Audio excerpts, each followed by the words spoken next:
Buxwaha diamond mine India की सबसे बड़ी डायमंड माइन है जो हाल ही में लोकेट हुई है।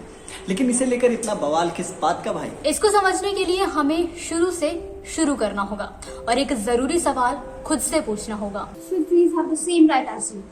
Around the world, a movement is gaining momentum that grants legal rights to the natural phenomena such as river, lakes and mountains. Exhausted by the state and federal failures to improve forest health, this is a crucial step. लेकिन क्या ये सभी right सिर्फ कागजों तक ही सीमित रहने चाहिए? We doubt. अगर इस मुहिम को हमें सही सिरे से चलाना है तो बॉस शुरुआत खुद से करनी होगी। खैर इस बात पर भी बात करेंगे, लेकिन उससे पहले जानते हैं बक्सवाहा डायमंड स्कैम आखिर है क्या। मुद्दा काफी गर्म है और आजकल तो वैसे ही गर्मी बहुत ज्यादा है, लेकिन इस गर्मा गर्म मुद्दे से अभी भी कई लोग अनजान हैं। तो हम आपको यही बताने आए हैं कि बक्सवाहा डायमंड माइन, जो कि छतरपुर मध्य प्रदेश की एक डायमंड माइन है, जिसे हाल ही में लोकेट किया गया है।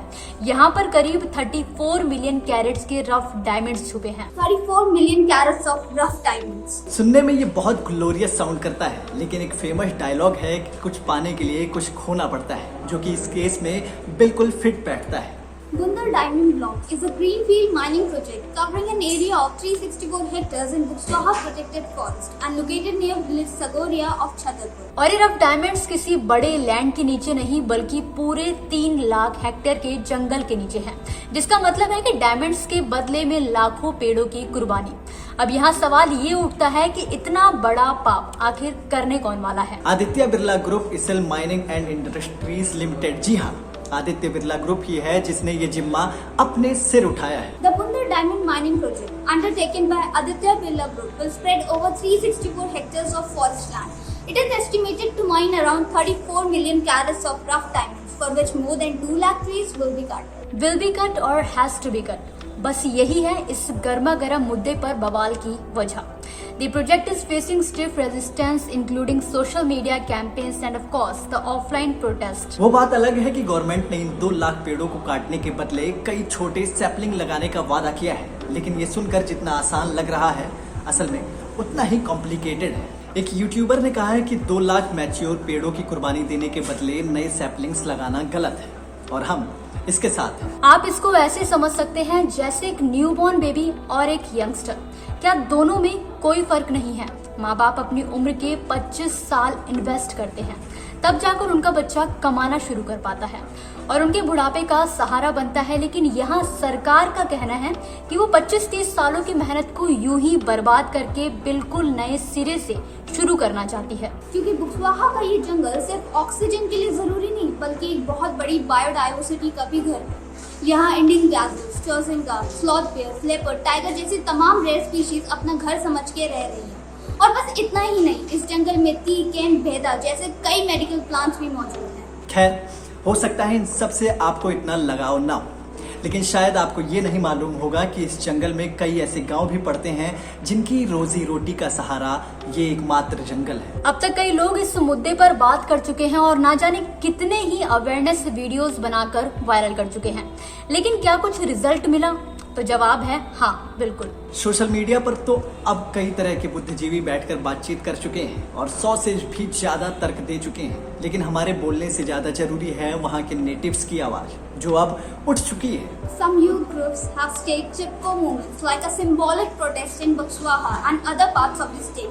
They are also tying Raksha Sutras on the trees as a sign of a protest. Protest ही सही, पर चलो कहीं तो लोगों ने हमारे इतिहास से कोई सीख ली है। खैर ये हमारा टॉपिक नहीं है। जैसे कि हमने शुरू में कहा था, should trees have the same right as you? तो बॉस बिल्कुल, क्योंकि देखा जाए तो डायमंड बस एक कार्बन के ढेर से ज्यादा कुछ भी नहीं, उसकी अपनी कोई वैल्यू नहीं।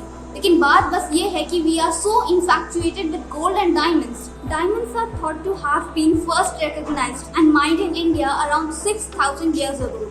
A precious gemstone. और बस तभी से डायमंड एक लग्जरी बन चुका है, एक ऐसी लग्जरी जो सबको चाहिए। बट सैडली जिसको आप एक खजाना समझते हैं वो है तो एक पत्थर ही। जबकि बात अगर पेड़ पौधों की करे तो उनका इन्वेस्टमेंट कम और रिटर्न ज्यादा है। तो पत्थर और पेड़ के बीच हमारे लिए सबसे ज्यादा जरूरी क्या है? आप खुद ही सोचिए। In the whole universe, wood is rarer than diamonds. Trees can give you oxygen and it is one of the major members of the ecosystem. And after they die, they give us wood. तो इसलिए diamonds की कीमत पेड़ों के आगे कुछ नहीं। अगर ये एनकरेज नहीं करता तो सोचिए अगर पेड़ खत्म हो गए तो क्या हम जिंदा रह पाएंगे? शायद नहीं। लेकिन अगर आप करोड़पति या अरबपति हैं तो सांसें खरीदना आपके लिए कोई बड़ी बात नहीं होगी। खैर अभी पेड़ों को समझते हैं, क्योंकि उनका होना हमारे लिए उतना ही जरूरी है जितना गर्मियों में बारिश का होना और सर्दियों में सूरज का निकलना जरूरी लगता है। क्योंकि पेड़ों का ना होना सिर्फ हमारी आम जिंदगी ही नहीं बल्कि ग्लोबल वार्मिंग पे भी सबसे ज्यादा असर डालता है। अगर पेड़ों का कटना यूं ही चलता रहा तो एक दिन डायमंड की जगह सुहावना मौसम और पेड़ पौधे हमारी लग्जरी बन जाएंगे। You can't eat diamond like you can bounty of trees in fruit, nuts, maple syrup and various edible and herbal treasures of the woodland.